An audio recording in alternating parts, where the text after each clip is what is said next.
Dear students, myself Satish Goda, Assistant Professor and HOD, Department of Zoology, Government First Grade College of Arts, Science and Commerce, Shira. In this lecture, I am going to speak on topic host and types of hosts like definitive host, intermediate host and parasitism and host parasite relationship or host parasite interaction. And today's topic belongs to Tumkur University 3rd BSc 6th semester Zoology paper 7 Applied Zoology.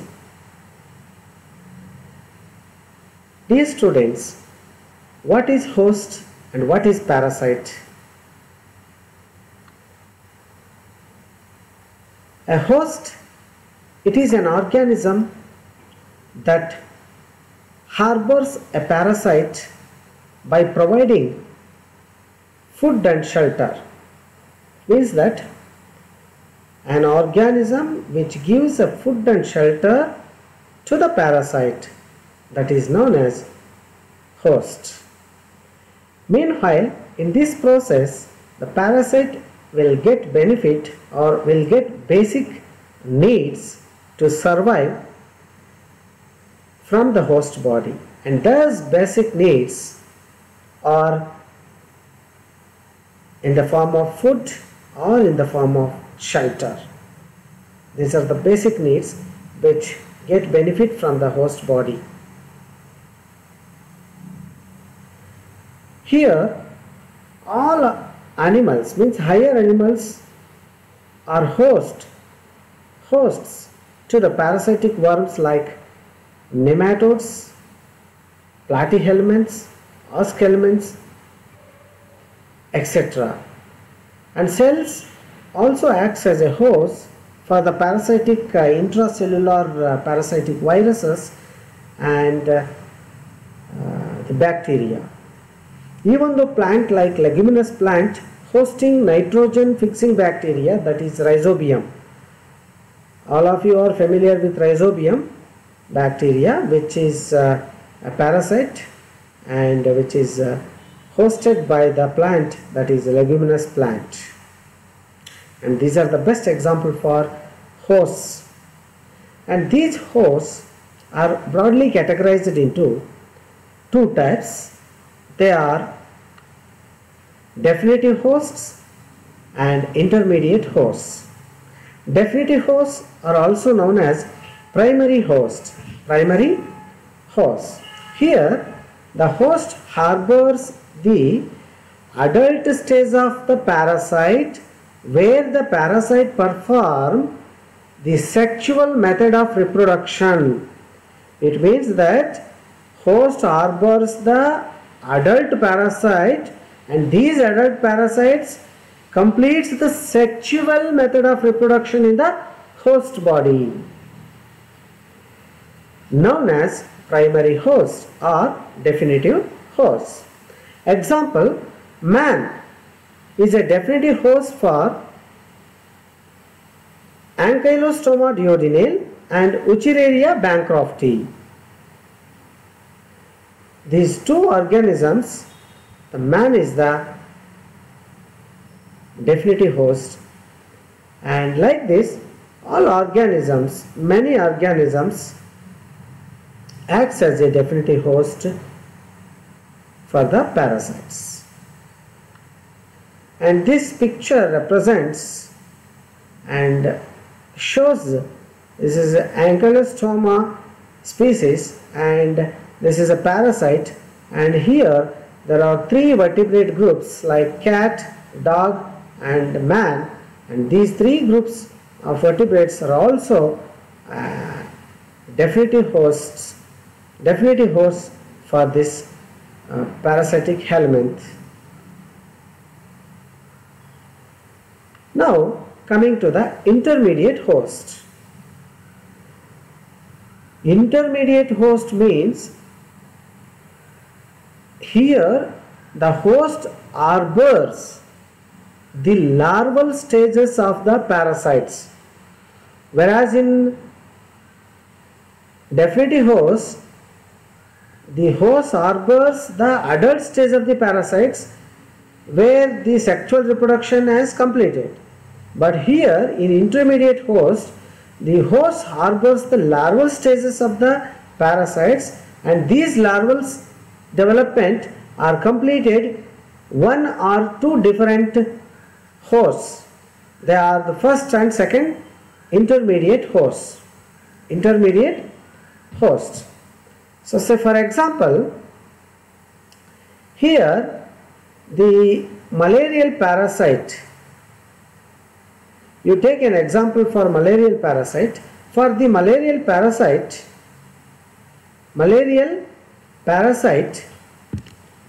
man acts as an intermediate host. Which is the malarial parasite? That is Plasmodium vivax. Okay.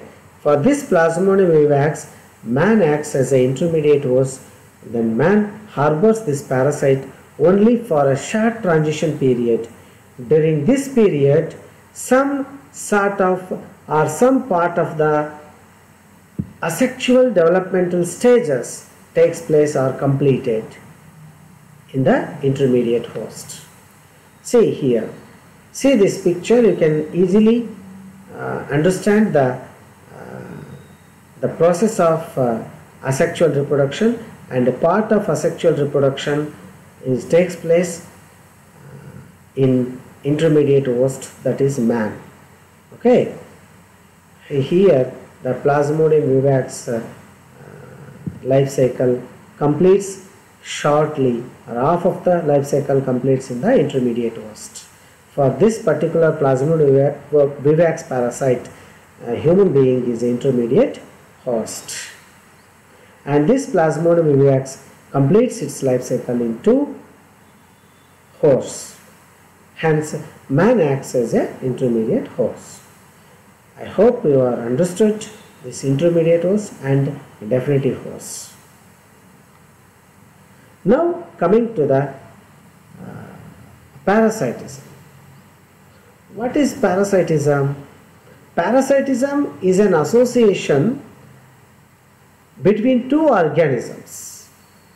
In this association, the two different taxonomic positions living together, means two different organisms are living together where one gets benefit at the expense of the other. The organism which gets benefit from the host body, that is known as parasite, and the parasite get or obtained the basic needs from the host. That may be food, nourishment, shelter, reproduction, etc., which are the basic requirements to exist the parasites.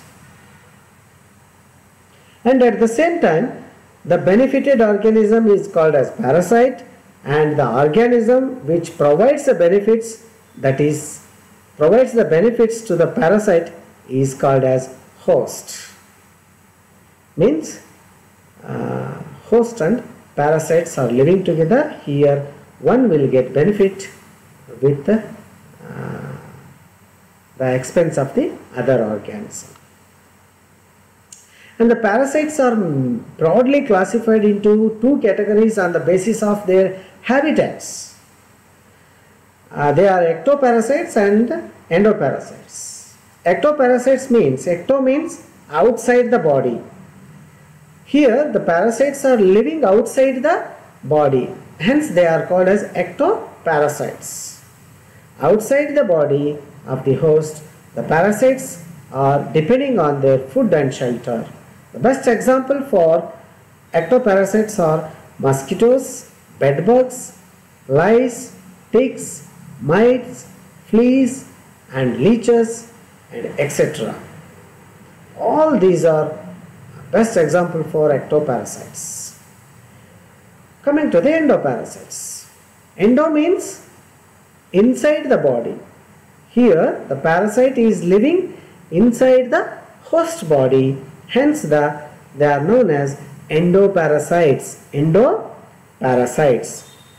The best example for endoparasites: tapeworm, roundworm, pinworm, hookworm. All these are worms, parasitic worms, and also microscopic or protozoan endoparasites like viruses and bacteria.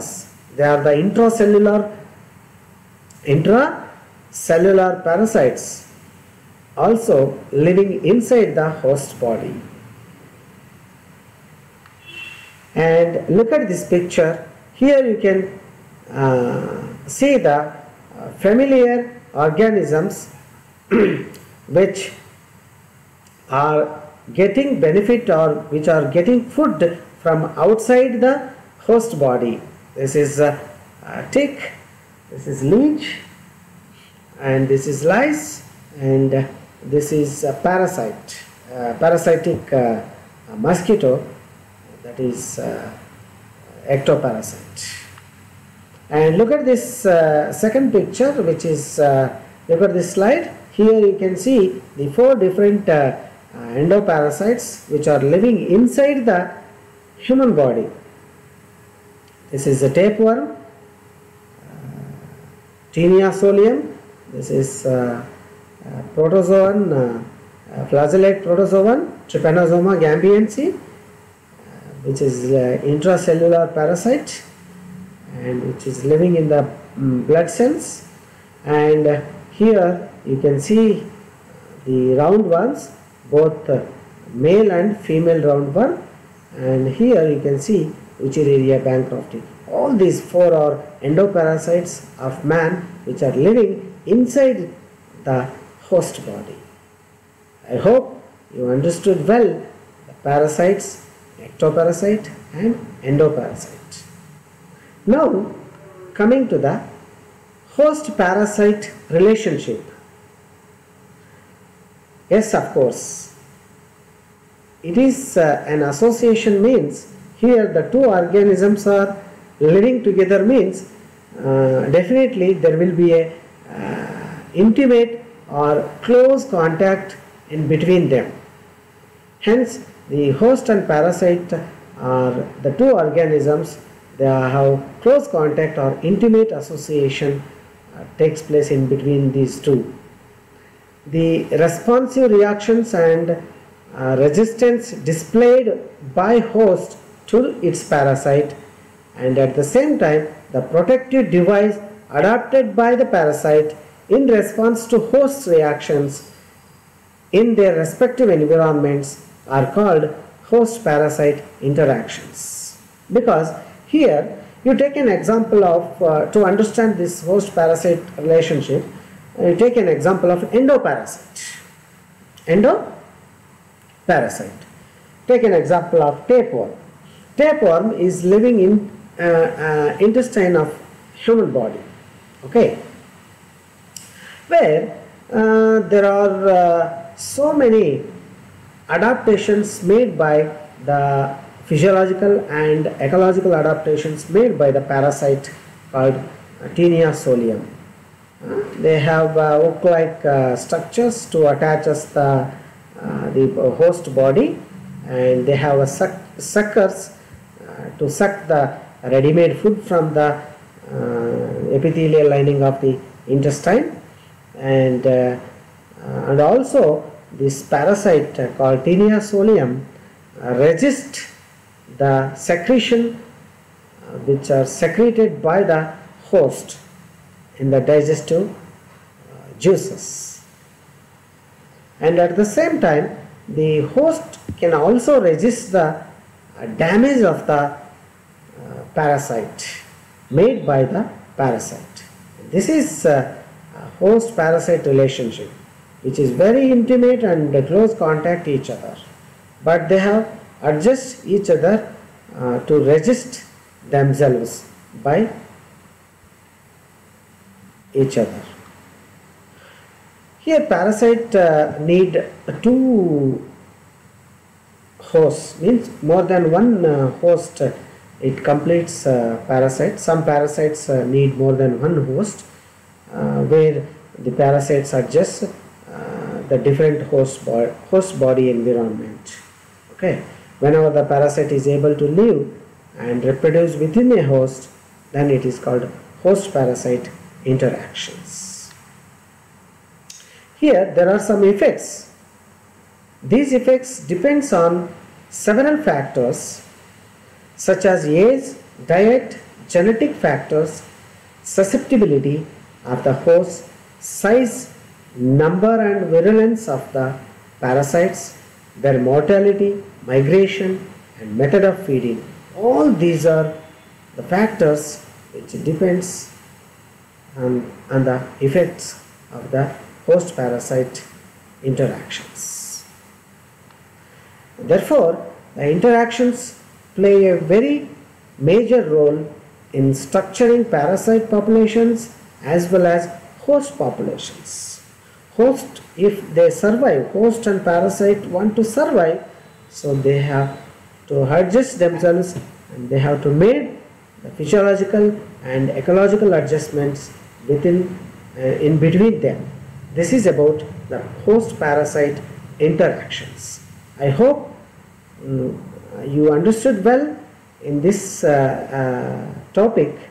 You understood the concept of host, definitive host, intermediate host, then parasites, parasitism, what are the ectoparasites, endoparasites, and how the parasite and host relationship takes place. And I am going to end up this lecture here. I will meet you in the next session with the next topic, with a different topic. Till then, stay safe, stay home. Thank you.